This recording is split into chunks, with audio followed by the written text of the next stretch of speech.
দুর্ভাগ্যের বিষয় 2001-এ আওয়ামী লীগ ক্ষমতা আসতে পারলো না, কারণ সেটাও আমার একটা দোষ যে আমি আমাদের গ্যাস বিক্রি করবার মুচলেখা দেইনি। কারণ আমার সময় আন্তর্জাতিক টেন্ডার দিয়ে গ্যাস ব্লক বিভিন্ন আমেরিকান কোম্পানিকে দেওয়া হয়েছিল এবং গ্যাস তারা উত্তোলন করছিল। তো সেই গ্যাস উত্তোলন করে তারা বিক্রি করবে ভারতের কাছে। আমি সেখানে বাদ সাধলাম যে এই গ্যাস আমার দেশের মানুষের চাহিদা পূরণ করবে, আবার 50 বছরের উদ্বৃত্ত থাকবে, রিজার্ভ থাকবে, তারপর আমি গ্যাস বিক্রি করব। স্বাভাবিক, বড় বড় দেশের এ ধরনের দাবি না মানলে যেটা হয়, আমার ভাগ্যেও তাই হলো। আমি 2001-এ সরকার গঠন করতে পারলাম না।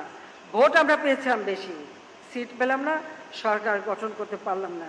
তাতে আমার কোনো আফসোস ছিল না। কেন আফসোস ছিল না? যে এই বাংলাদেশের সম্পদ বেচে ক্ষমতায় আসতে